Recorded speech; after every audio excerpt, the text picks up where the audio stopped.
Well, good afternoon, ladies and gentlemen. Welcome to the Woodrow Wilson Center. My name is Jeff DeBelko, and I'm fortunate to direct the Environmental Change and Security program here. And with my colleague David Biet in the Kennedy Institute, it's a real thrill for us to be hosting this afternoon's discussion of governing climate change, looking at the questions, particularly here in the United States and some of the North American regional efforts, kind of levels of analysis in some of these climate discussions that we don't hear so much about. So we're thrilled to have a real rich panel to lead us through some very interesting ideas on both the research and really some of the taking it to the policy. So it's a thrill to have you all here today. Let me just say about the Wilson Center, it's actually the former memorial to Wilson. So instead of building a monument on the mall, we have a living memorial. Only president to have a PhD, they thought it appropriate that the worlds of scholarship and the worlds of policy should come together, which today's panel obviously illustrates. My program, the Environmental Change and Security program, is a 15-year-old program. We're trying to do exactly this, bring the best of scholarship into the policy discussion, and then get some of the policy folks who don't always have a chance to talk with one another to do that. And like this, with meetings and publications online and multimedia, we try to facilitate these kinds of discussions. I'm really just the warm-up for the warm-up, and so I'm going to turn the floor over to David Biet, my colleague here at the center, to tell you more about our speakers and more about our program. So David, please, the floor is yours. Good afternoon. It's my pleasure to welcome you here today, too. I direct the Canada Institute, and we look at Canada and Canada-U.S. relations. And one of the ways to do that is by looking at it through issues rather than Canada, because unfortunately, for many Americans, Canada's just up there. So we pick issues, and this is a great issue for which to look at North American relations and Canada-U.S. issues. My program's been around since 2001, and again, my pleasure to be here.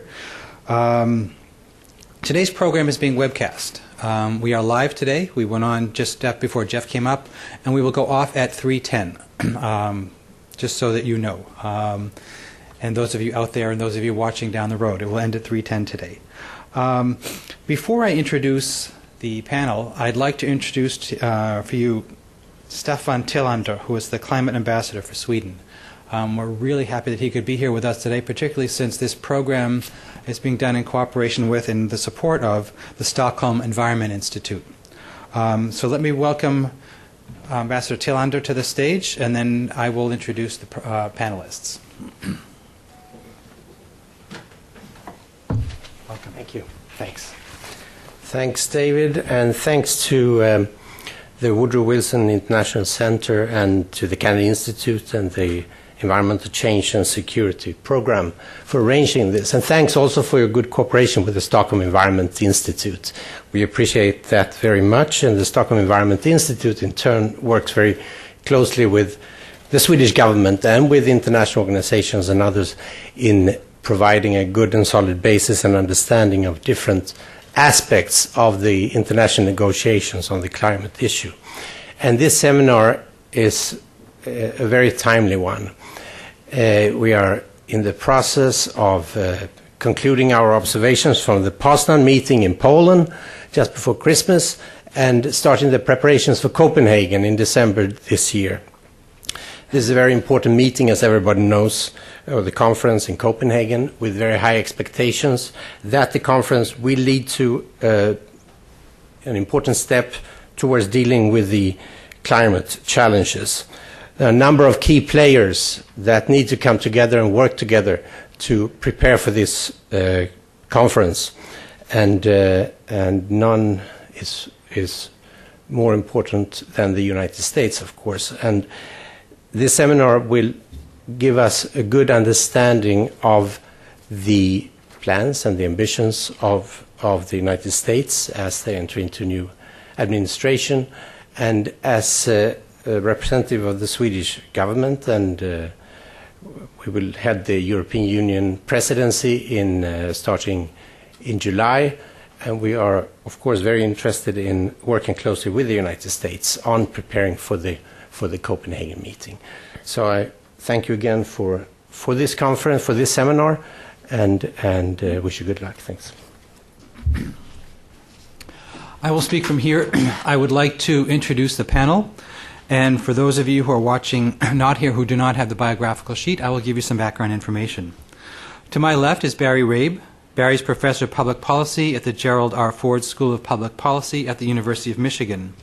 He's also a non-resident senior fellow at the Brookings Institution here in Washington and a visiting professor at the Miller Center of Public Affairs at the University of Virginia. He's the author of 4 books, including State House and Greenhouse, The Emerging Politics of American Climate Policy, which received the Caldwell Award from the American Political Science Association for the best book published on environmental policy.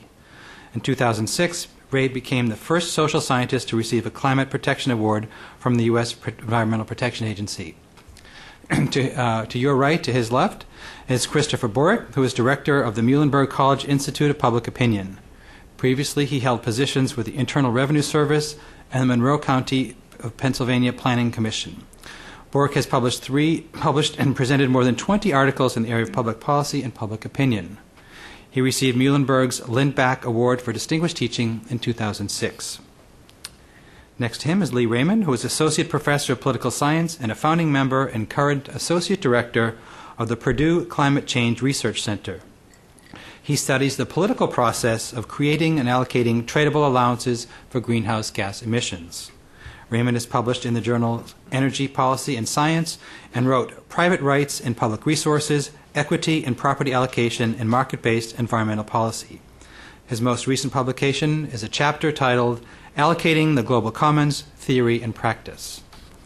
To his left is Stacy Vanderveer, who is an Associate Professor of Political Science at the University of New Hampshire. His research interests include international environmental policymaking and its domestic impacts, the connections between environmental and security issues, the role of expertise in policymaking, and comparative environmental politics. He spent 2 years as a postdoctoral research fellow in the Belfer Center for Science and International Affairs at Harvard University's John F. Kennedy School of Government, and has authored and co-authored more than 50 articles, books, chapters, working papers, and reports. And finally, Henrik Selin, who is Director of Graduate Studies and Assistant Professor in the Department of International Relations at Boston University. His research and teaching focus on international policymaking and implementation on environment and sustainability issues. Currently, he's conducting research on the history of global cooperation on environmental and development issues, international management of hazardous chemicals, transatlantic environmental regulations, and regional climate change action in North America. His co-edited book, Changing Climates in North American Politics, is forthcoming from the MIT Press. I'm happy to say that this is, the 5th or 6th program we've done, the Canada Institute, on climate change issues in addition to other energy and environment work. And to give you some context of where this is coming from and where today's programs come from, I'm going to turn it to Barry Rabe, who will give you some background on that. Thank you, David. First of all, I just would like to add my thanks to our colleagues from the government of Sweden, the Stockholm Environment Institute, and our colleagues at the Wilson Center for making this event possible. In some respects, this is a reunion of sorts and an update of sorts from an event that took place down the road in Charlottesville about a month ago. I'm also this year a visiting scholar at the Miller Center of Public Affairs at the University of Virginia at Charlottesville. And on December 11 and 12 of last year, we held a 2-day conference called the National Conference on Climate Governance. This involved a large range of scholars, a subset of whom have gathered here today, to present original papers on all different aspects of climate governance, primarily focused on the U.S., but also adding some comparative and international dimensions. We looked at subnational issues, intergovernmental issues, capacity of federal institutions, and the like, and had a very rich engagement not only amongst the scholars who were presenting papers, but discussants drawn in many respects from the policymaking community and the like. We also heard from Senator John Warner, U.S. Senator John Warner from Virginia, and others in 2 full days. We intended for that conference to take place literally at the midpoint between the November election and the change of government.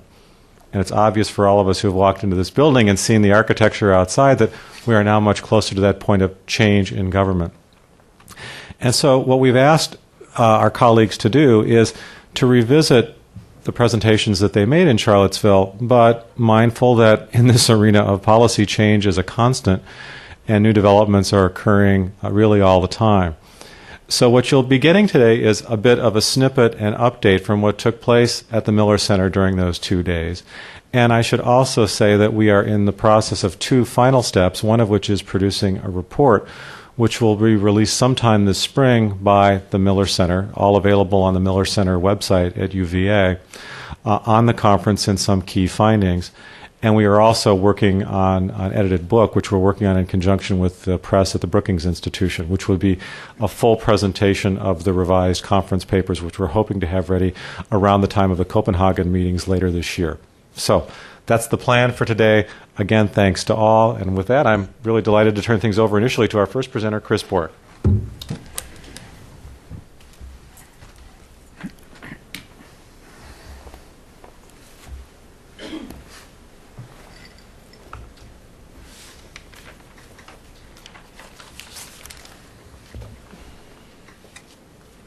Thank you, Barry, and thank you to all the parties that have made this day possible. It's a pleasure to be here. And what I'd like to start with, my role at the Virginia Conference and in this broader project is to talk about public opinion.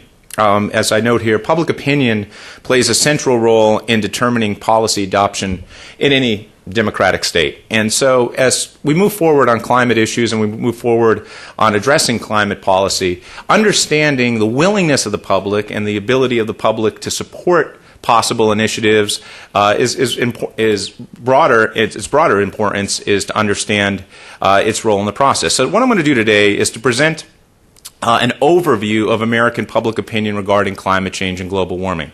In particular, what I'm aiming to do is to go through some of the most salient findings from the 2008 study we did as part of the Miller Center Conference. It's drawn from a sample of both national representative sample of individuals across the United States, but also from individual states, something that's rarely done in national studies where you have large enough samples from individual states to make comparisons. So that's one of the aspects we're going to look at, or I will. The aspects of climate opinion are varied, and so what I want to do is focus on a few key elements of it. First, belief in the problem. Do Americans believe largely that the problem is real? If they do, what causes their belief? One of the central elements in our study that hasn't been done before is to really look at the underlying factors of why individuals might believe that the climate is changing, and if so, why are they changing their views?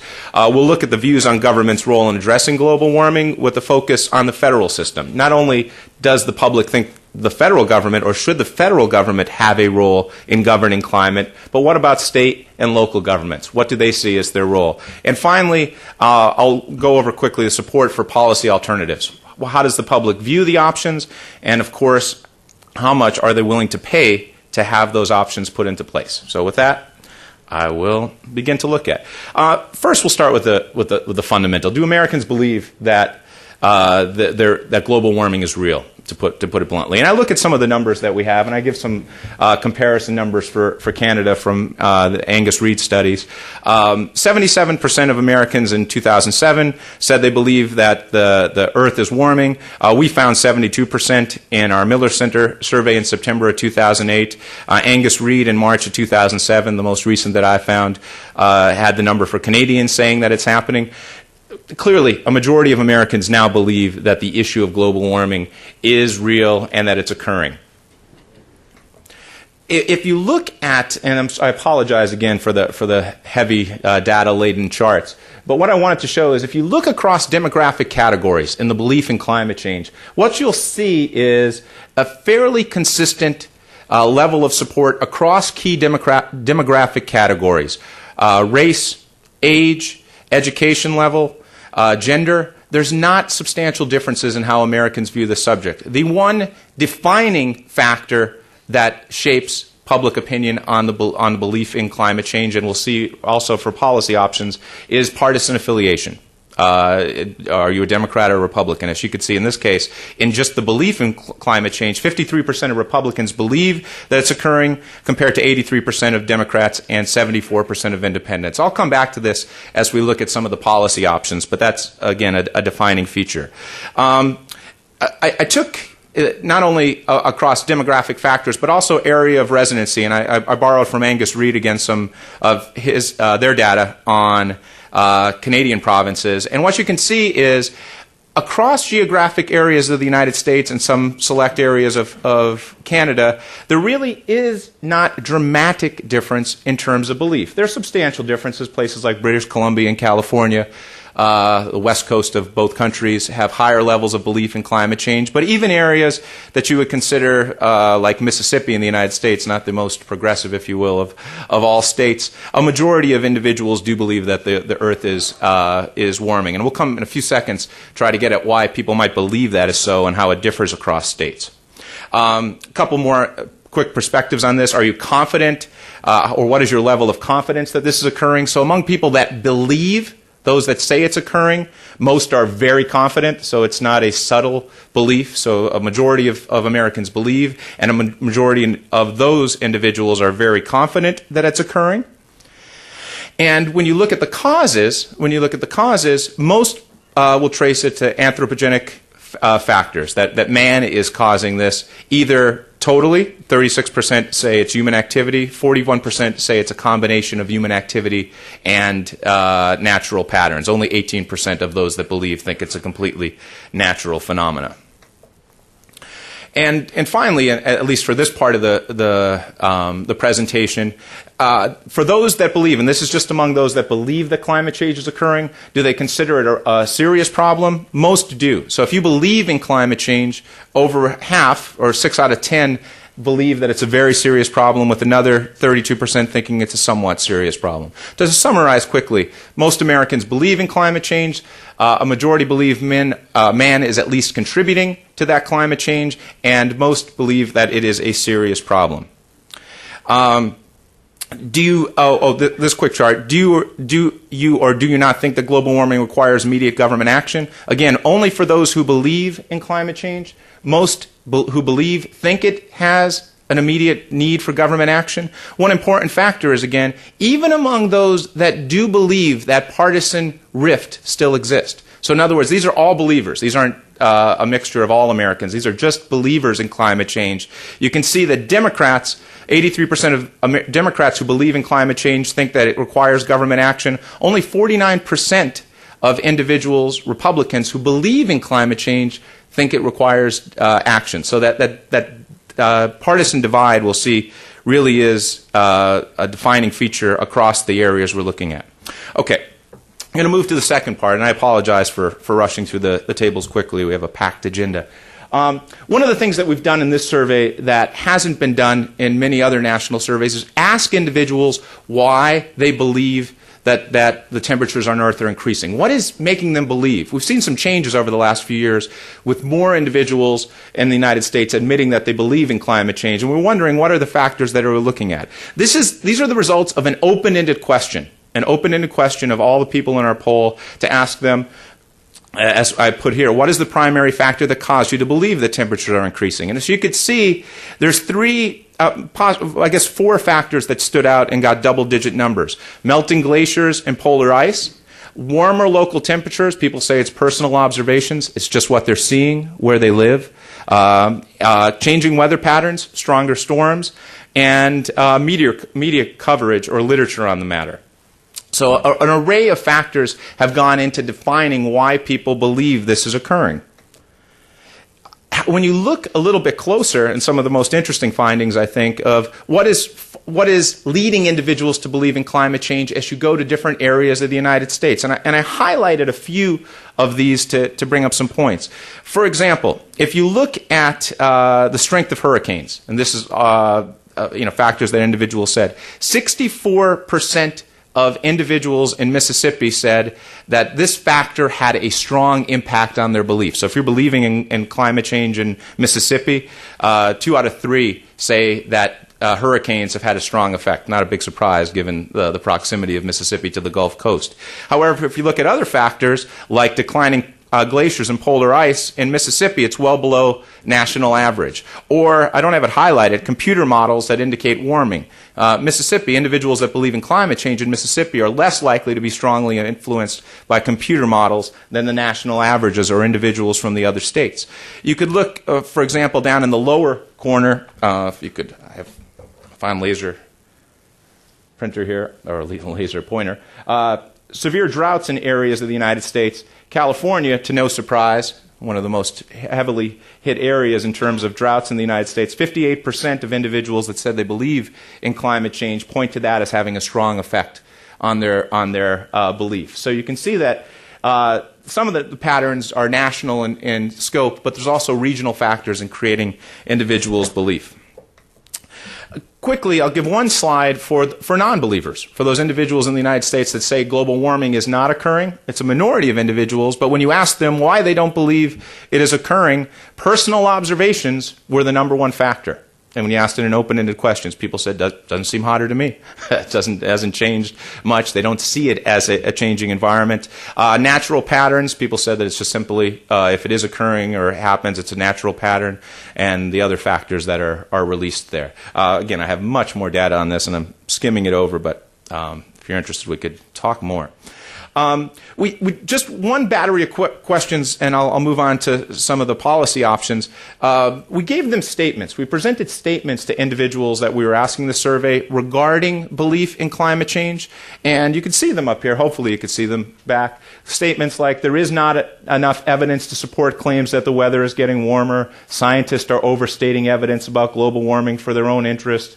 The Earth's atmosphere is too large for man's activity to change climate. And what you can see, I broke it down into two categories. If you believe in global warming, very small percentages of the individuals agreed with these statements, 11, 12%. If you do not believe in global warming, your belief in these statements is significant, often in the majority category. For example, 61% of those that do not believe in global warming think there's not enough evidence to support claims or strongly agree with the statement. So there's a clear divide between those that believe and don't believe regarding some of these underlying factors. All right. Move on quickly. We go back to the question of, do you or do you not think global warming requires immediate government action?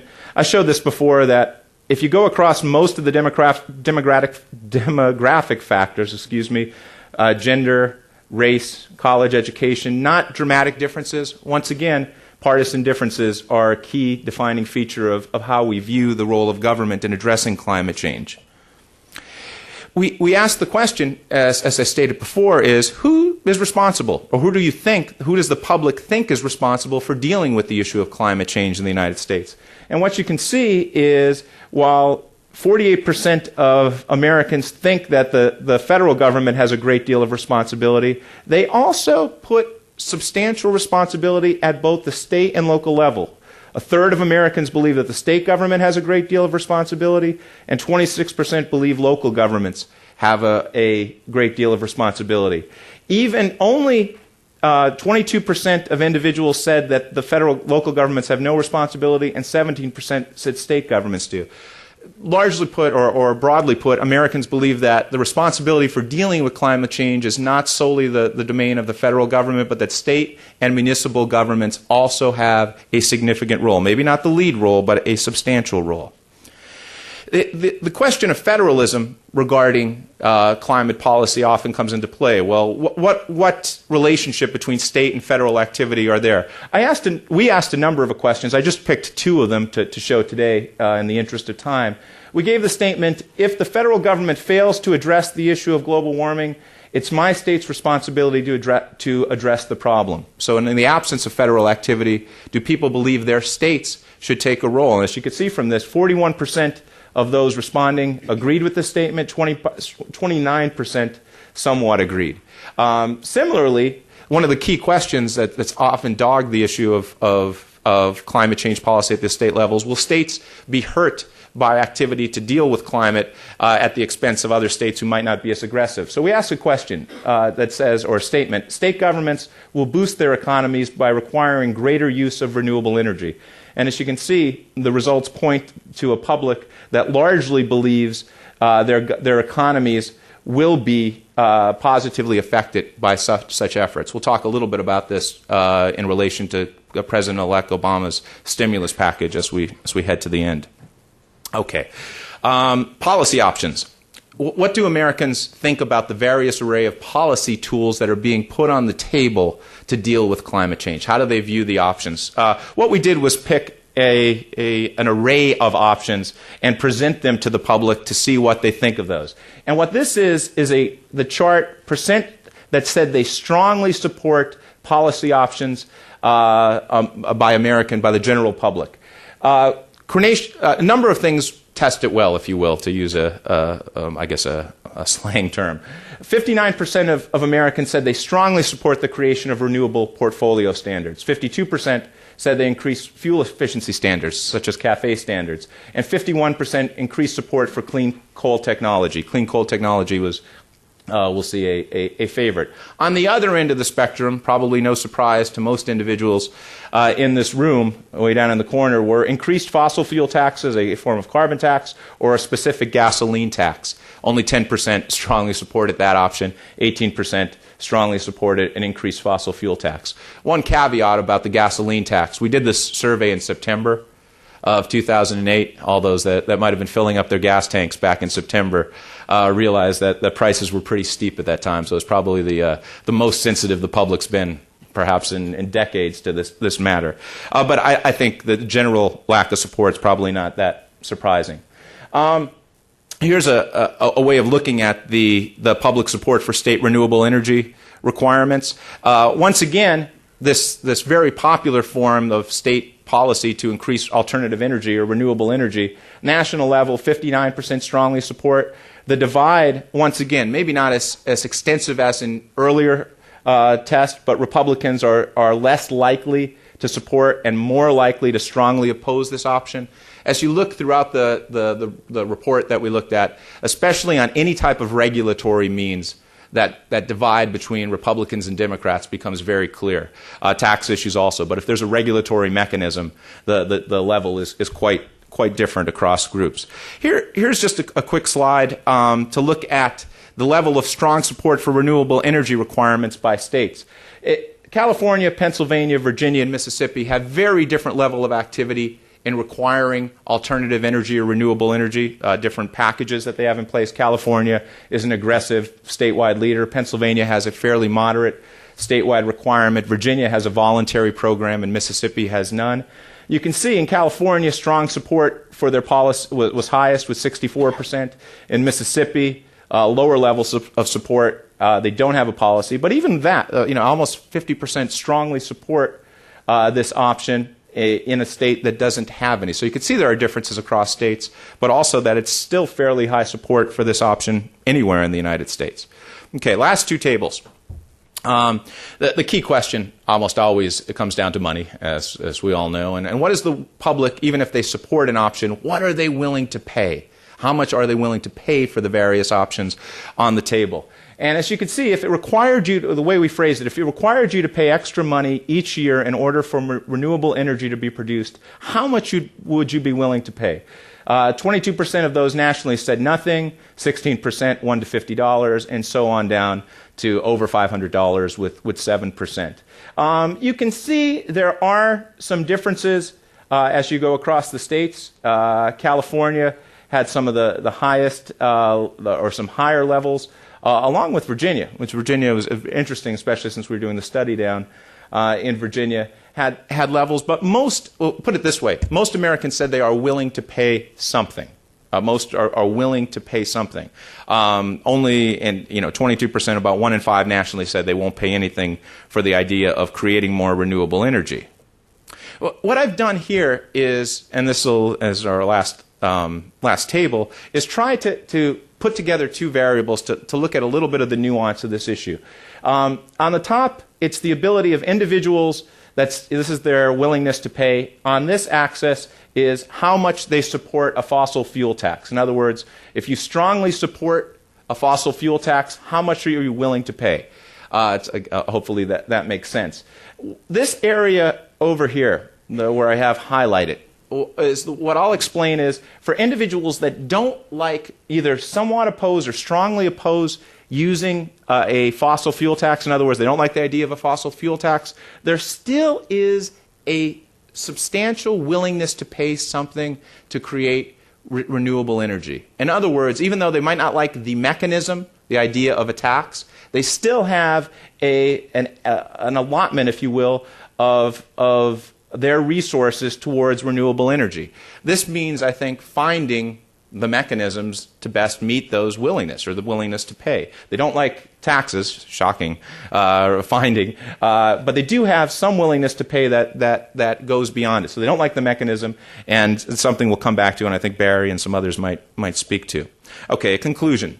Quick wrap-up. Americans believe global warming is real. Their beliefs are based on personal experience and physical evidence, as we looked at those charts.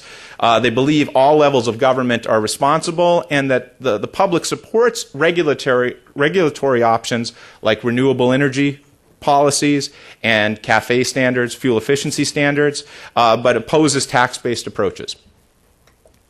While the public's resistance to direct cost limits policy options and the challenges of putting in, for example, something like a carbon tax, regulatory tools and subsidies for energy efficiencies pose opportunities. And look no further than the current Obama economic stimulus plan, which I believe, if you look at our results and other results, will find strong public support for direct public investments in alternative energy. Public likes the idea of investing in alternative energy. I don't think it's a shock that as President-elect Obama has put forth his stimulus package, that this is playing a prominent role. It's something that the public has a good feel for, a positive feel for. They don't like to see on-the-spot taxation to do this, but if it comes from general revenue funds, or in this case, borrowing, it has much more of a general level of public support. And with that, I will conclude.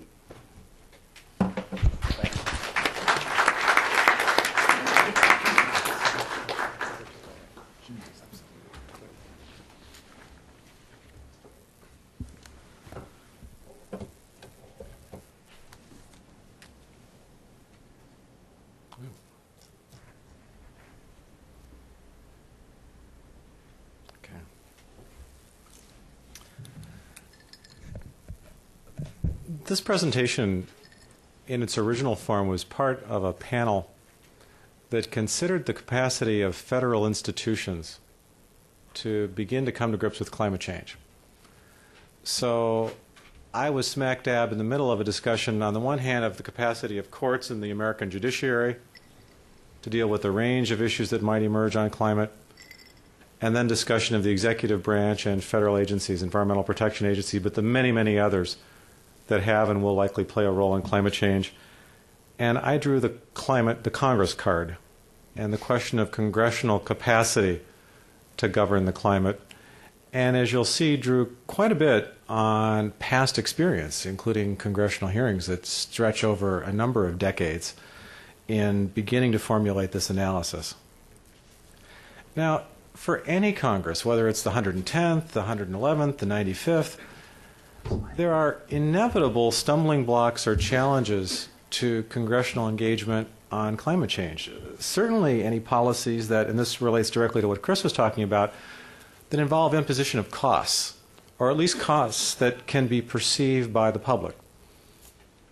Whether it is direct expenditure, increased energy, behavioral changes, these are things that it is difficult for any political body, certainly any Congress of the United States, to do. And this is, at the end of the day, largely an intergenerational issue for which the adverse impacts of climate change are likely to be felt down the road, even though the survey suggests that impacts are being felt quite strongly now in every corner of the country, but for which the classic political science term of blame avoidance becomes an attractive strategy, because why not just kick the proverbial policy can down the road? You can think of other intergenerational policy issues like entitlements and Social Security and Medicare, where it's easier to wait 10, 15, or 20 years before acting. And invariably we come up against the issue of multiple interest and fractured interests in the electricity sector, and we talk quite a bit about this in Charlottesville. Battles between conventional energy providers, electricity providers, the fossil fuel versus the nuclear, and even significant divides between those who tend to be thought of as on the side of the angels in the electricity debate, the renewable forces. How do you favor solar versus wind versus geothermal? And as you're putting tax programs and other policies together, tensions there. And even the interstate differences. Think of the 4 states that were mentioned and featured prominently in the survey that Chris just discussed. California, Pennsylvania, Mississippi, and Virginia. Hold all political ideology and all other factors constant. You're a representative of that state. You are there to represent the interests of your state, presumably to get maximum return in any revenue, to minimize cost, and imagine the intergovernmental battle that takes place, again, holding all other forces and factors constant. We also know that historically, the area that involves the relationship between environment and energy, there's actually a nice political science literature on this, is incredibly difficult, is incredibly contentious, even before one gets at the issues of climate. And the issues of climate only complicate it. So all of this is embedded in classic institutional design issues, but perhaps exacerbated by some of the unique factors and features. Well, what has Congress done on climate thus far? And actually, there is a track record. Perhaps not necessarily an enviable one, but there is one. One is quite literally what I would call passing the buck. How much ink has been spilled over what indeed Congress did intend, and President George H.W. Bush did intend when they signed the 1990, pushing 2 decades now nearly, the Clean Air Act amendments of 1990 into law. Or that little provision that could be expanded to allow to include the treatment of carbon dioxide as an air pollutant. What did Congress intend? What did Congress divine? And Congress after Congress, including the 110th, relatively silent on that issue. So at one level, Congress has clearly passed the buck to, and this is evident in the Massachusetts versus EPA case, to the judiciary, to the executive branch, and ultimately to the states to resolve and to work out. Then there is a bit of a track record of passing the pork. And I don't want to be overly cynical about this, but Chris rightly pointed out there's enormous support and certainly likelihood of massive expenditure in the coming months on new energy starts and green jobs, and call it what you will. Well, in 2005, Congress passed the Energy Policy Act, 2007, the Energy Independence and Security Act. They are huge pieces of legislation. They have all kinds of titles and provisions in them. And I think one very real possibility is that what much of the coming stimulus plan that relates to energy will do will move the decimal points over of many of those provisions. They are projects for which shovels can readily be mobilized, using that popular phraseology. Many of them were never fully funded.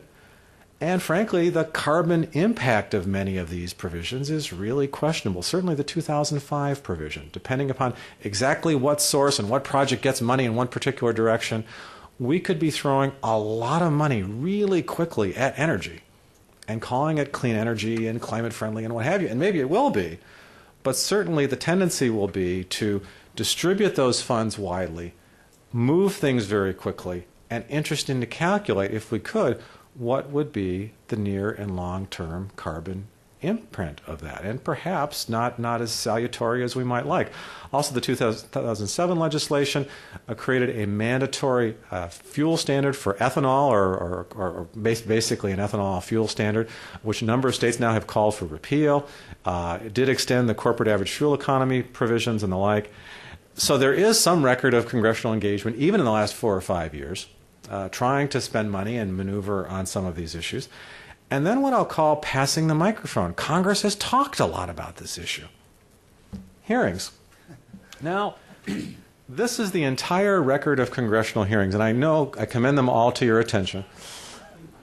The first congressional hearings on climate took place in 1975, and you see a gradual uptick throughout this period. And really, in this period, most of these hearings are talking about climate science. Is it real or is it not? And different ways to frame, measure, and think from the natural and physical sciences. It is only in the 110th Congress where there's a lot of conversation about climate change from a lot of sources. that one begins to move more seriously into the policy arena. Although, again, if you do a content analysis, most of this is on sort of very generalized examples from different corporations or early discussions of what might be involved in different provisions, and a lot of discussion of the economics. What, in an optimal world free of institutional constraints, would be the best policy design? So we do see, and just imagine how many hearings will take place in the 111th Congress or the 112th on this issue. Congress has demonstrated an ability to talk about the issue through a number of settings and venues. So this is not something that is new to the congressional table as the 111th Congress takes charge. And I thought it interesting, especially given recent developments in his career, losing his seat as chair of the Energy and Commerce Committee, that Congressman John Dingell, who at various times, depending on redistricting, has been actually my member in Congress from Ann Arbor, made the following statement in 2007: "Climate change is probably going to be the hardest task that I have ever had in my career in Congress. I don't think we have any easy components here before us." And John Dingell, among other things, is the member of Congress who, ever since his first year in the chamber more than 50 years ago, has begun the session by introducing national health care legislation before the House of Representatives, and has argued in many, many other contexts that national health insurance is easy, in his view, compared to climate change. Challenges for the 111th Congress. Where exactly does climate change fit on this ever-expanding agenda? The economic stimulus issues, all of the other domestic priorities, the international considerations and concerns. When you think of the different kinds of policy options that Chris was talking about in a survey, renewable portfolio standard versus taxation mechanisms versus cap and trade versus subsidies and so forth, there's an awful lot of expectation on this Congress. And we know from a historical standpoint there are only so many things that any Congress can do at a given time. There are also, we know, historically limits to unified party government. The enormous expectation that follows the election of a president and a House and Senate of the same party. Much conversation in recent months over the 1993 and 1994 experience of the Clinton administration and its inability to move a health care bill. But one can also look at the first 2 years of the Clinton administration, or for that matter, the first 2 years of the Bush administration, and see that on many environment and energy agendas, those presidencies who had strong majorities of their own party in both the House and the Senate had great difficulty moving on energy and environment issues. Remember the BTU tax. Remember all the things that Clinton Gore proposed doing, working collaboratively with Democrats in 1993 and 94 on energy and environment. Remember President Bush's proposal for a Clear Skies Act and many other things that just never made it through a Republican Congress and had to be handled through other methods and mechanisms. There are also questions, I think, about analytical capacity. And I do not mean to malign the analytical skills of members of Congress or their staffs. But 13 years ago, a decision was made to eliminate the Congressional Office of Technology Assessment. It was an analytical branch of the United States Congress that provided technical, scientific advice, really at the interface of many science, natural science, and social science disciplines. And while I realize that CBO and other entities, CRS, Congressional Research Service, play a role, there's a question about the ability of Congress to sort of study and look at some of these trade-offs. There is no OTA, and interesting questions of where Congress will turn for its analysis, to interest groups, advocacy groups, states, or what have you. There's also a great challenge of moving beyond hearings, talking about an issue, to what we might call deliberation. And I realize this is a contentious issue in political science, but I would argue that there's signs of an interesting literature in political science that argues that legislative outputs are far more substantive and likely to fare far better in terms of implementation when there's real deliberation on the floor of the Senate and the floor of the Senate and the floor of the House, and real deliberation, give and take in congressional hearings. And I'm mindful that last summer there was great expectation for what the U.S. Senate might accomplish, and yet as the clock ran out on discussion of the Climate Security Act by a requirement that all 493 pages be read aloud on the floor of the Senate, not exactly deliberation, I would argue you can go back through almost all of these hearings. There hasn't been anything reflecting serious discussion or debate on trade-offs, especially when you're getting at issues of costs and whether real people are going to have to pay real prices in changing their behaviors over time. We really have not had that conversation in the halls of Congress. And within that emerges the committee thicket, or the gauntlet of different kinds of committees. Very quickly, and some of this is going to be very familiar, these are hearings from just the 110th Congress.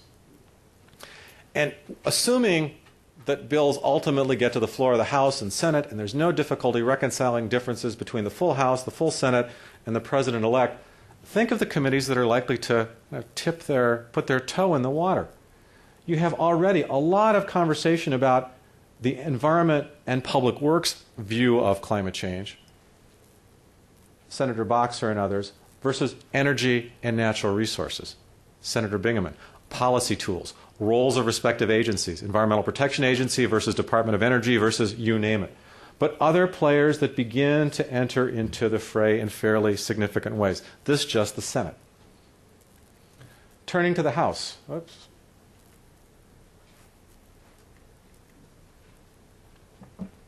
We witnessed a very interesting development in the 110th Congress, and that is the arrival of the Markey Committee, the Select Committee on Energy Independence and Global Warming. 46 hearings, almost a hearing per week. Tremendously successful in drawing attention to the issue, gaining a lot of media attention, very visible, almost dramatic kinds of hearings, but a select committee that has been continued by Speaker Pelosi into the 111th Congress that has very limited powers to form legislation, to engage in the give and take and the deliberation and negotiations, and alongside that, energy and commerce with changes in leadership, and also ways and means. And would only note there that you have two senior members of Ways and Means who have come out in favor of carbon taxation as opposed to cap and trade as a possible option or an alternative. So really interesting committee dynamics there. Challenges and opportunities for the 111th Congress. I would argue that you can look back over recent experience and find very little experience of recent Congresses seriously engaging with the executive branch and thinking about designing and implementing policies to deal with environment, energy, much less climate. Oversight issues have to be relearned after periods of time where we've really focused on kind of a gotcha style of relationship between congressional committee and the executive branch. If one looks at most of the leading climate bills that are out there, they are long on technical detail and long on allocation of resources, but stunningly short on governance details. What different agencies and departments will do, how they will work together, what kinds of staffing arrangements will take place, largely punting on those issues. And the really tough stuff, staffing, resources, how you get different departments and agencies to play nice with one another and cooperate, develop different institutions, we really have not had that conversation, at least thus far in congressional hearings. Then there's the federalism issue. And as Chris noted, this is an area where states have been incredibly active, unexpectedly active. Renewable portfolio standards, 28 states have them. 23 states have made some degree of commitment to a cap and trade program.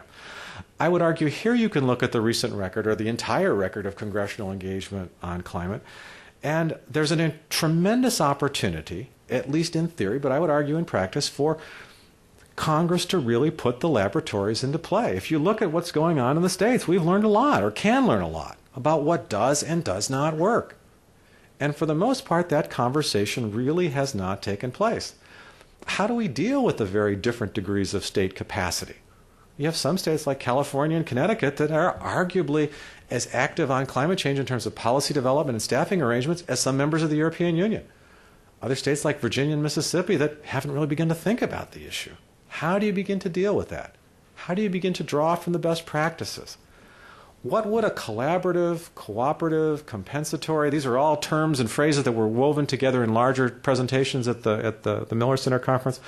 What would a collaborative federalism arrangement look like, especially when so many states have investments and sunk costs, as well as possibilities for facilitating collaboration between American states, and as we increasingly see, Canadian provinces or regions of the United States and regions of Canada, where clearly there's an awkward role for states to play constitutionally, reaching across the border, and yet to this point, states have been reluctant to engage the federal government for fear that Congress would block or prevent this kind of activity and collaboration. And yet almost any kind of policy, coherent policy that we can imagine, involves sharing energy, sharing technology, and certainly at the Canada U.S. and Mexico-U.S. interface, there are many, many issues and possibilities that might be explored. Finally, very, very modest thoughts and proposals. Would only note that I would argue that one of the high watermarks of congressional engagement on climate was the 2005 State of the Senate resolution. Got very, very little attention. Everyone focuses on Byrd-Hagel, the 97-0 bill that helped throttle the Kyoto Protocol, though there were many factors behind that. 9 Republican sponsors, 9 Democratic sponsors.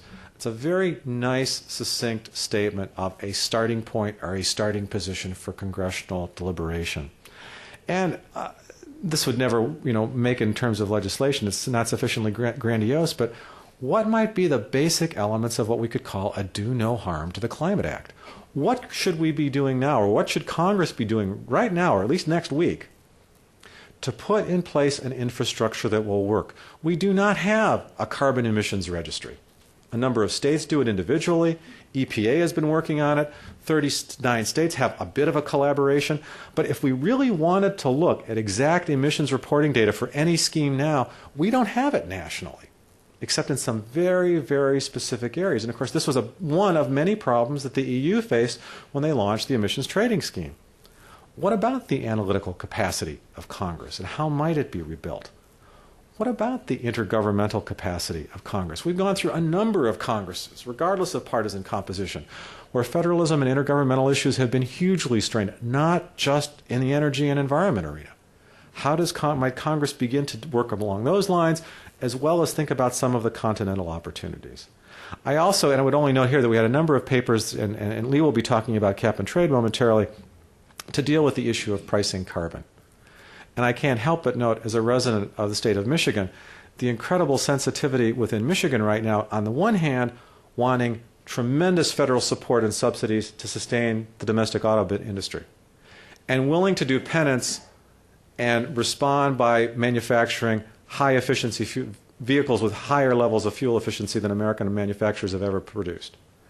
And yet, clearly concerns that, given the price of gasoline, and if there is no commitment to a carbon pricing strategy, however that might be manifest, 5, 10, 15 years down the road, even if there still is a Ford and General Motors, are Americans really going to want to buy those products? And how do we begin to price and talk about the cost imposition dimensions of all of this?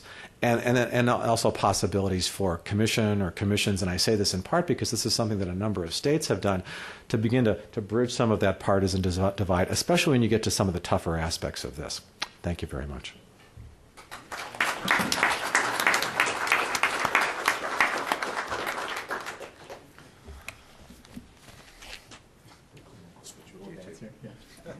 Rotating chairs.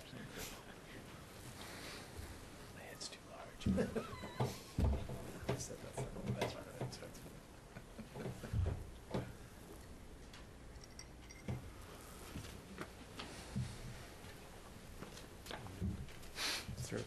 No, there's not. Okay. Okay.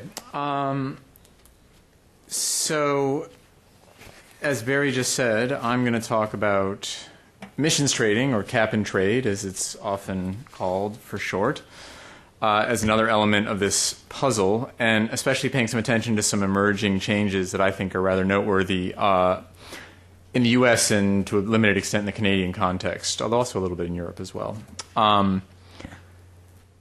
To begin, this will be a review for some people, but it's probably worth just reminding ourselves that cap and trade is a distinctive type of policy. The big innovation here is that you're limiting the pollution load and not the rate at this point. This was a substantial improvement from many environmentalist perspectives. This creates the allowance, the right to emit a unit of pollution per unit time, and then you allow people to trade. So the guy with the very dirty facility that's very hard to make emissions reductions at can buy more allowances from the guy who's got the facility where you can over-comply, as it were, with the emissions requirements, right? And everybody comes out ahead, and you have more environmental bang for your buck, as people more creative than I used to say. The key point that I stress to my students and others is that with cap and trade, you have, in theory, a fixed environmental impact. You fix the loading or you fix the environmental damage, and then you let the economic impact float, essentially. You can pay smart people to try to estimate what that impact is going to be, but nobody really knows what the price of an allowance is going to be until you actually create an allowance market. This is the exact opposite, I might note, of a carbon tax or an energy tax, which fixes the economic cost, but we don't know what the demand curve is, so then we see what happens in terms of whether we actually reduce emissions substantially or not. Two issues in cap and trade that I find especially interesting and where I will focus my remarks today are the question of allocation, so who gets these rights to begin with and at what price, and then also the question of offsets, which really is two separate questions that get lumped together. One is what I call this currency exchange, which is basically how do different caps allow their allowances to be swapped back and forth between them, right? So can I redeem a European Union allowance here in the United States toward my RGGI obligations in the Northeast and vice versa? Or can I make reductions in areas of the world that have no cap at all and then somehow get credit for my emissions requirements by doing that outside the cap, which is a more traditional definition of an offset?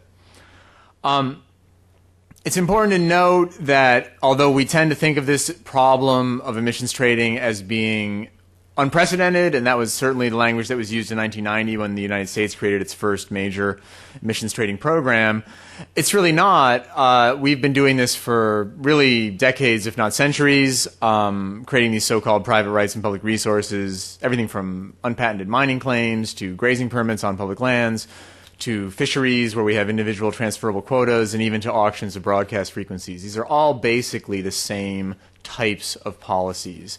And so the moral here is that there's a lot we could learn in trying to understand our options for a climate change policy based on markets from these sort of slightly further afield examples that conceptually are actually very similar.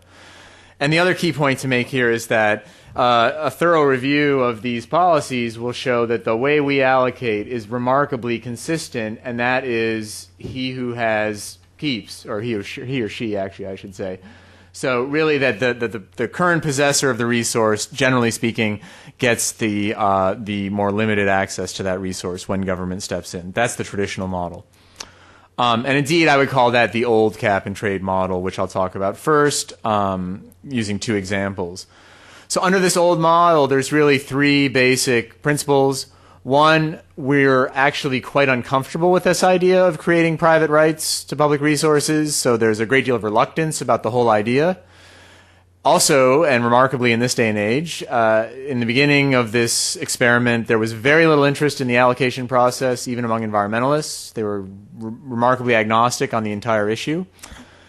And perhaps correspondingly, the idea that we would sell these rights was completely unthinkable. So there was just no really idea that we might actually distribute such allowances to current users or to anybody else by charging for them. And instead, again, we generally distributed them based on prior use, possession, squatters' rights, as you might call it more sort of informally, largely at no cost. And so just two quick examples of that, which I will not linger on. One is the 1990 Clean Air Act amendments, which created the very famous sulfur dioxide trading program. Almost no auctioning in this program at all. Tiny auction to create a little bit of liquidity and market access, but really effectively no auctioning of any consequence. No program for offsets. Allocations were based basically on historic energy use, combined with some benchmarking of sort of technology-based benchmarks for what an acceptable rate of pollution might be. And then, of course, a stellar track record, which has actually come back to sort of haunt us in ways that I'll describe at the end of my talk, nearly perfect compliance with this program due to continuous emissions monitoring systems. The first phase of the European Union emissions trading system, skipping ahead 15 years, clearly was a little different, but I would still categorize it as being in this old model. A very limited role for auctioning. The EU Central Authority mandated that only 5% or less of all allowances in any nation could be auctioned under this program. Little more friendliness in terms of offsets through especially the so-called Kyoto mechanisms, the clean development mechanism, and joint implementation. But here, this idea of limiting offsets through this wonderful sort of bureau negotiator speak term, supplementarity, You put that in your Word program, and it gives you a little red squiggly line like this is not a real word, but in the sort of world of foreign policy and climate policy, it is a real word, which says that these offsets have to be supplemental. You really, come on, to be good people, you have to make most of your reductions domestically within your own program, right? But you can have a little bit of extra reductions outside the cap in this way. Okay, so that's the old model. The new model, which I would argue started a little bit with the first phase of the EU program, but really took off in some of these North American programs, including RGGI and the Western Climate Initiative, is different on all 3 points. Much more comfort with this notion of creating cap and trade, that private rights and public resources are sort of so-called right to pollute, which was sort of seen as a bad word in 1990, is actually just fine.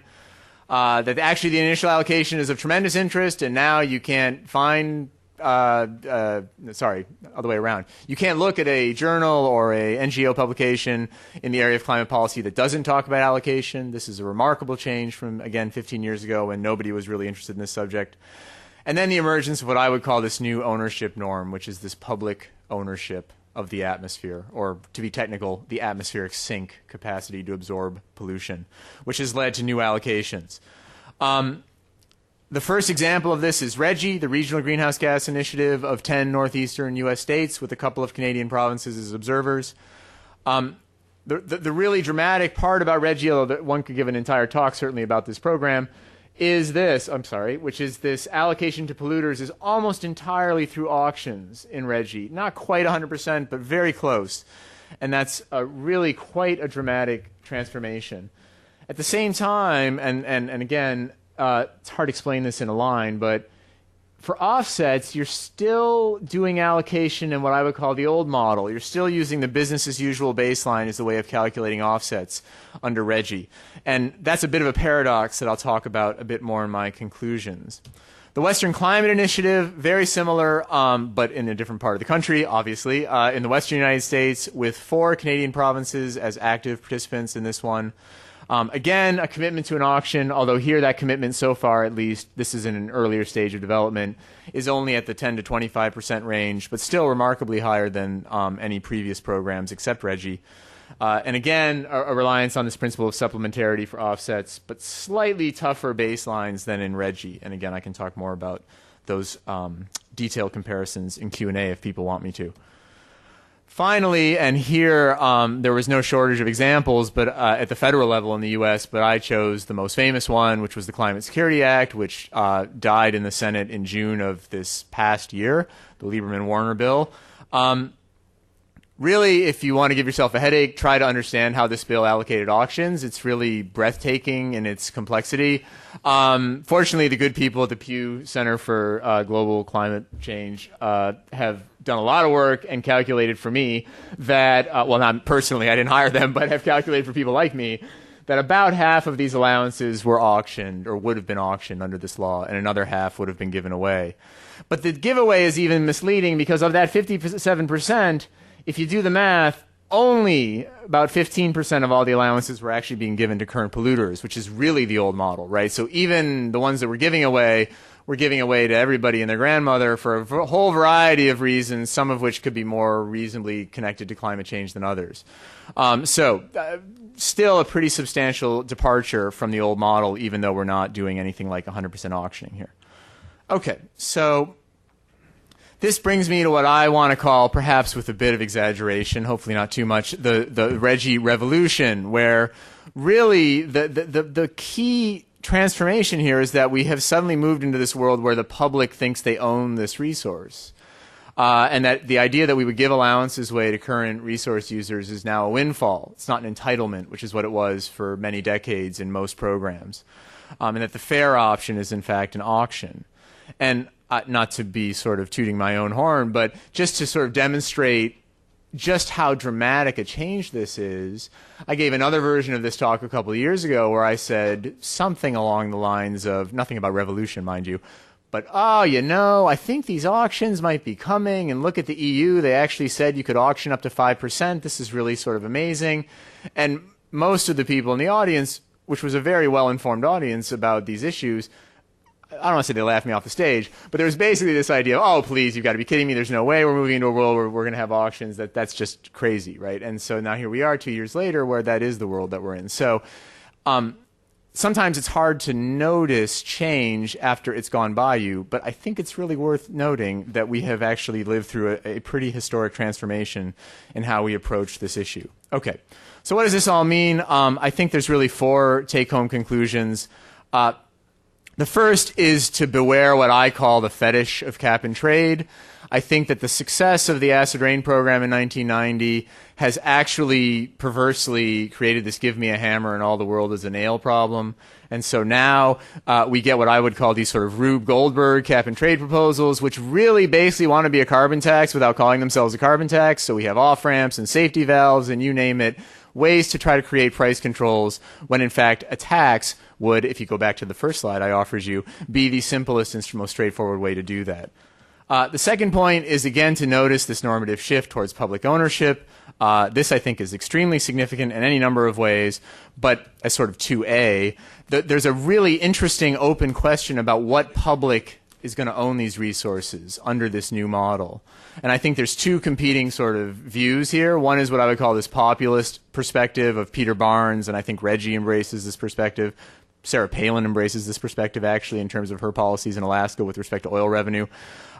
Where the people own this, and this revenue really should be, whatever we get from an auction should be redistributed to citizens, maybe on an equal per capita basis, but certainly to defray the higher energy costs that they're going to pay, right? This is the sort of cap and dividend model. The other model, which I think the Climate Security Act clearly embraced, is the bureaucratic one, where these are government resources and these auction revenues or what have you will be treated as tax dollars like anything else to be used to solve a wide variety of issues, including the federal deficit. Which of those perspectives will win out, I think, remains an open and undecided question, but one that is extremely important to those considering these policy designs in the future. Finally, I will summarize, again, a very complicated question by just saying that there's a lot of trouble with offsets in all of these programs. And maybe my one new insight that I can contribute here is that when you auction permits, any sort of trading that you're going to have, the equalized marginal cost, actually is going to come through offsetting. And yet there's a real reluctance to embrace offsets for some very good reasons by many people who are working in this area. And so what I would argue, the sort of paradoxical solution we're getting right now is what I would call a vestigial reliance on the old allocation model where we credit offsets based on business as usual projections of what would have happened at that landfill if we hadn't controlled the methane, or at that forest if we hadn't had some sort of legal requirements, right? But then we impose these supplementarity limits. So we say, so look, we're going to take this sort of old-fashioned liberal way of calculating offset credits, but then we're going to limit your ability to spend this kind of cheap currency under your own cap. I think, although that is not an entirely unsatisfactory solution, it's not entirely satisfactory either. And really, ideally, we should be able to extend this idea of moving away from prior use, or business as usual baselines as a way of calculating credits in the way we treat offsets and not just in the way that we treat allocation under the cap. Never mind how we're going to figure out how all these currencies and all of these various cap and trade programs are going to actually interact in terms of any federal program that we might have. Okay, so the bottom line, really the take-home message for me is a one-liner. This public ownership revolution is overlooked to a certain extent, startling for people who've been studying this for a while, and important. And it's not limited to cap and trade. Even if you want to try to promote a tax, offsets, other instruments, the idea that this is a public resource and not one that has sort of been already allocated to private interests based on, again, this sort of notion of squatters' rights is one that I think has really important ramifications and seems to have generated a fair amount of public support, although I have no public opinion data to actually support that. It strikes me that this change politically could not have happened without a sort of shift in this public perspective over how we see who is the owner of these resources. Okay, so thanks very much.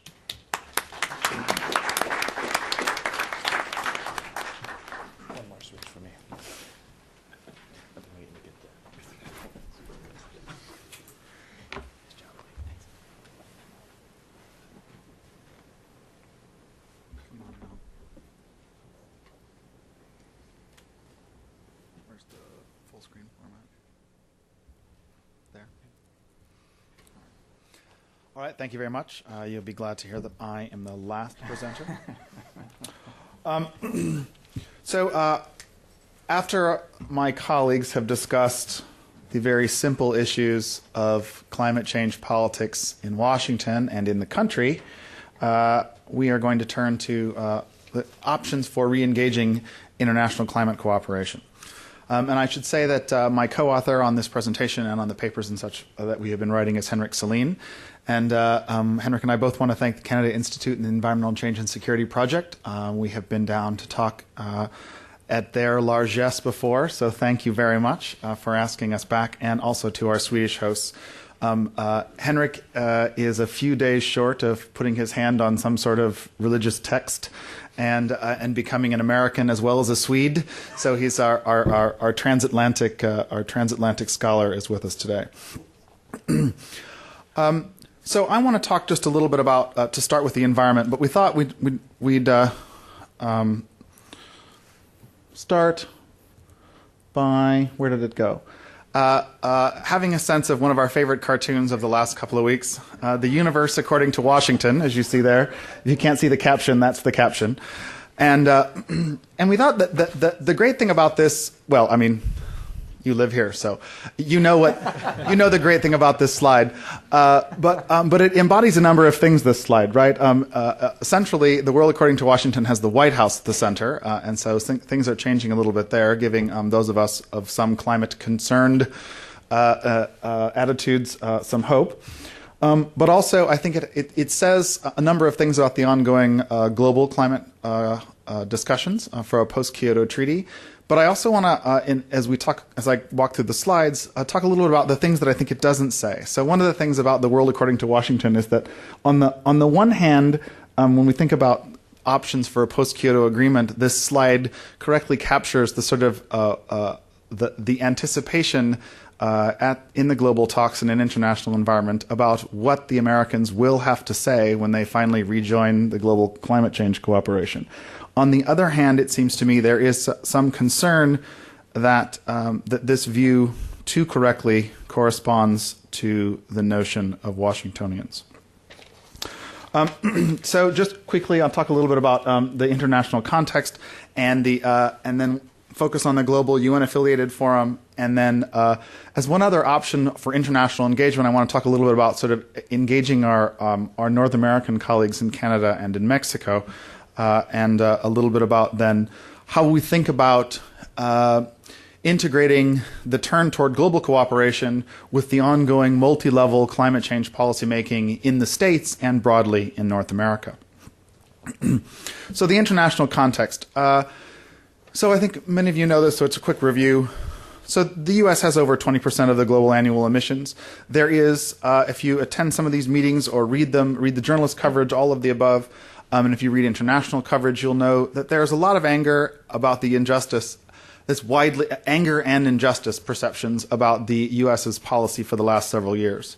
But there is also in the international forums, in these international meetings, a great deal of knowledge about the climate politics in the U.S., and in particular the activism of the states. California, of course, is well known. They also have, as you may know, a rather famous action figure as a governor, and this has given them a number of global profiles. But the point is that when Henrik and I first started writing about and talking about state and municipal level climate change activism a few years ago in Europe or in other international forums, it was something that was widely unknown, and that has dramatically transformed. So now everyone knows. And I think why I put this on the international context is because it does seem to me that when we talk about a new presidential administration and the various representatives thereof engaging in international forum, those federal authorities should know that the people with whom they are negotiating know what California is planning to do. They know that what the RGGI goals are. They know that some states are planning to have 20 and 25 and 33% renewable portfolio standards. And so this seems to me is part of the international negotiating context for the next administration. And they know the national and per capita emissions figures. And so just quickly to remind ourselves globally as well. When we think about the percent of global emitters, here we have the top 5 CO2 emitters in 2007 in roughly in rank order. and we have ranked the EU 15 third there. The EU 15, the reason we chose that number is simply because that was the EU had 15 members when they took a Kyoto commitment, and so the European Union is tracking those numbers as well of the 15. But as you see, rank ordered from 1 to 5, the largest emitters and the percentages of the total emissions, it's the second column, it seems to me, that's most vexing for American negotiators at the international level.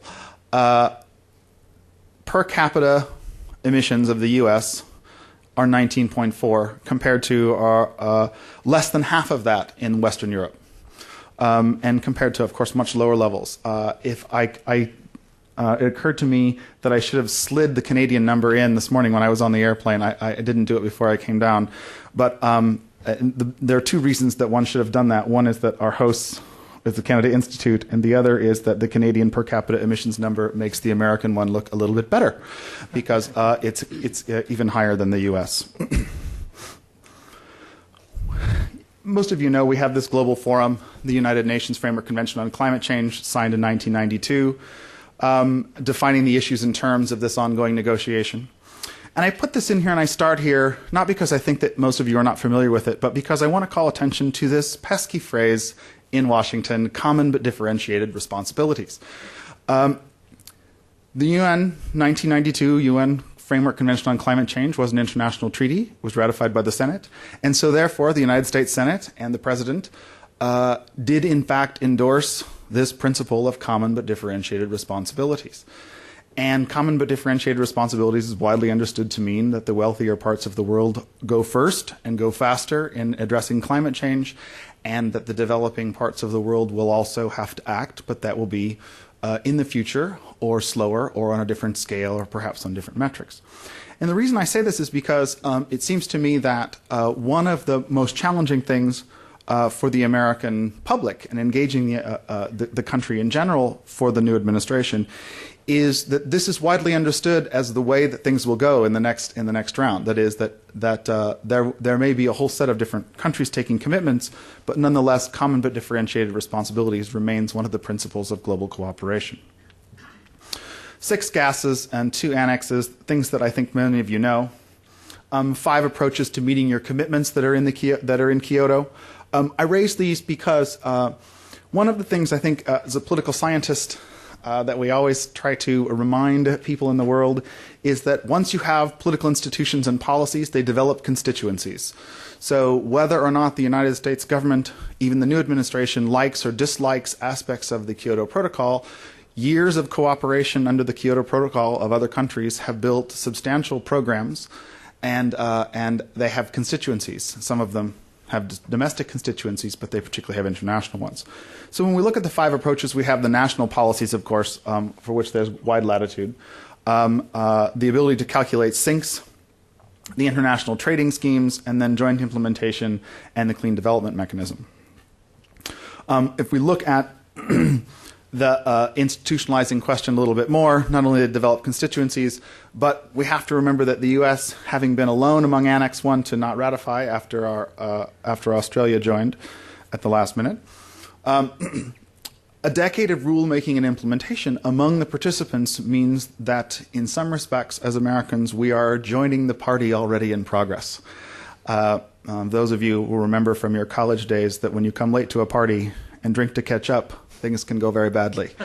So I would encourage you to keep that in mind. Now, when we think about beyond Kyoto, here is the sort of, in some respects, one of the categorizations we tried to pull together of how we think of the myriad issues facing the United States as it tries to rejoin this global cooperation. And I think it cannot be forgotten that the United States is trying to rejoin this global cooperation in a context in which nearly every other country and group of countries in the global negotiations has its position, knows what it wants, and the United States does not. And these things are supposed to be decided, negotiated, and settled so that there can be a very big photo opportunity in Copenhagen in December, and that calendar is very, very short. So how to organize all of these issues? We pulled them together into these 7. And what's amazing is that 7 is already a large number, and each of them refers to a giant set of concerns. So if you have a sense of this. Now everybody knows that, of course, one of the chief pieces of negotiating around emissions reductions is how and whether to set targets and timetables, and what the national commitments will be, and then onto the joint implementation mechanisms. Let me say a little bit about these sort of as a group. If we think about targets and timetables, of course, you have the short and medium and long-term sets of goals. It seems to me if you look at a lot of the discourse around these things, the longer-term goals are the easiest to set, and the nearer we get to our own present time, the harder they are to set. But the one, I think, critical date is 2020. The European Union is quite committed to a set of goals for greenhouse gas reductions in 2020, and by Washington standards, and it seems to me a lot of the debate about climate change in domestically here in town is that 2020 seems like an awfully soon to have done much, whereas it's becoming a key date in the international negotiations. Second thing about national targets and timetables, of course, is the question of who, and this corresponds with national commitments, the second piece. And here, of course, the famous emitter is China, but I think if we take China as symbolic of a group of 5 or 8, perhaps 12 or 13 developing country large emitters, we have the question of what kind of national commitments, whether or not these countries will take national commitments, what kind they will be asked to take, what kind they would agree to take. And here I think it's fair to say that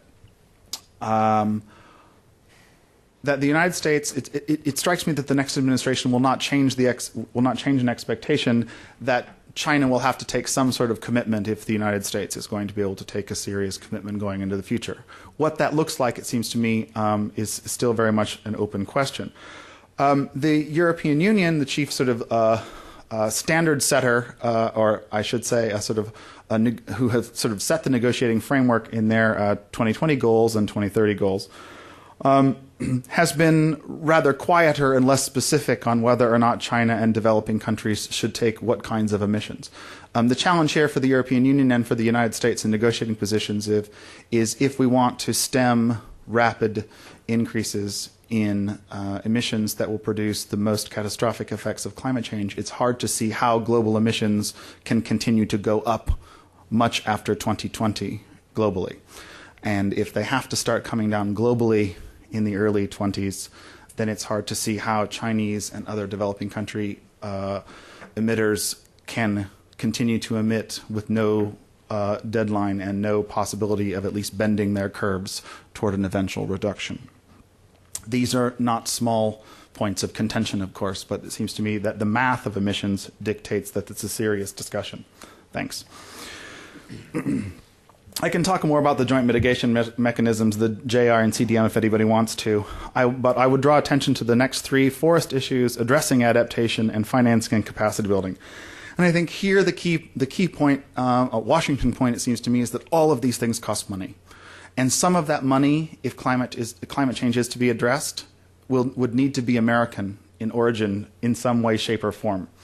And so when we think about being serious about protecting forests or encouraging forest sinks and addressing the massive adaptation costs around the world, social, environmental, infrastructural, and then generally financing all of these mechanisms of capacity building, there are going to be a lot of dollar signs on the table.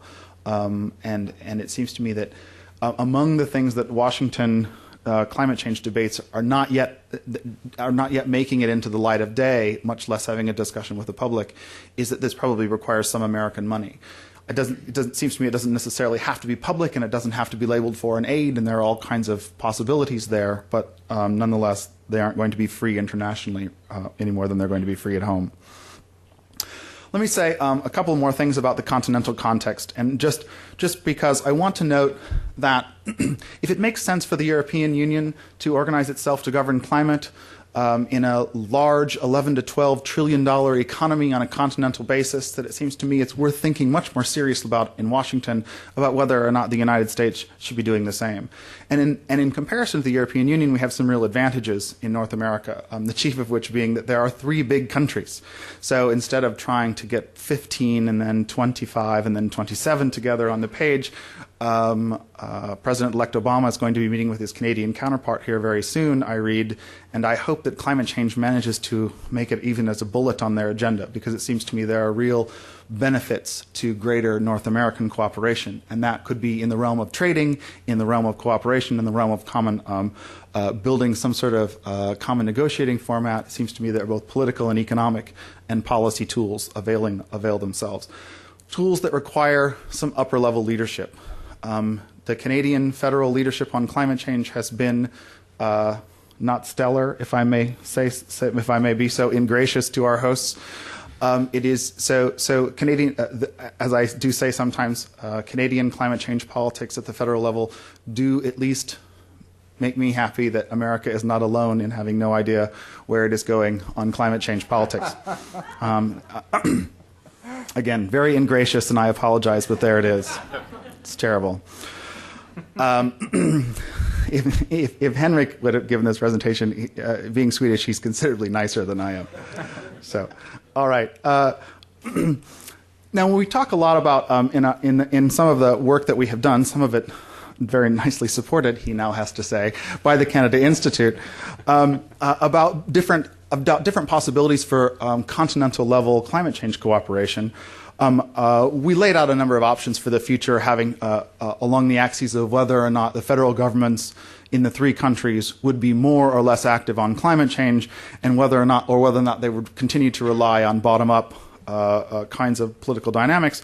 But what we've come down with in the end is that it seems a potentially fruitful and perhaps rather likely now way forward is what we were calling complex multilateral coordination.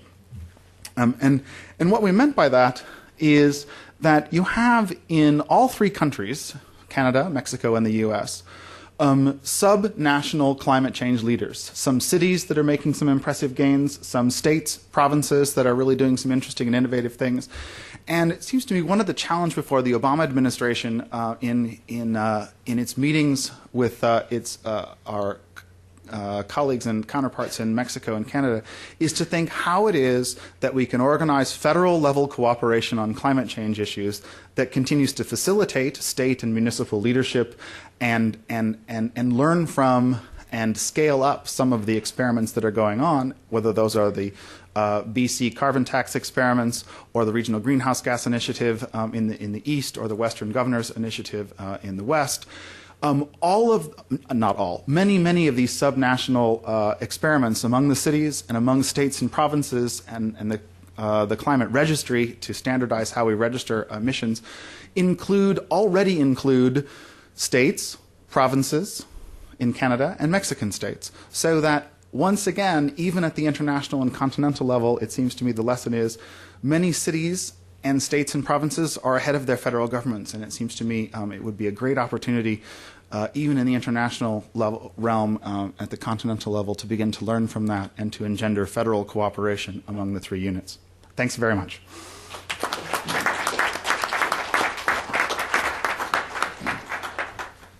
We do have time for questions, and I will ask you to use the microphone since we'll be able to hear it. Before we go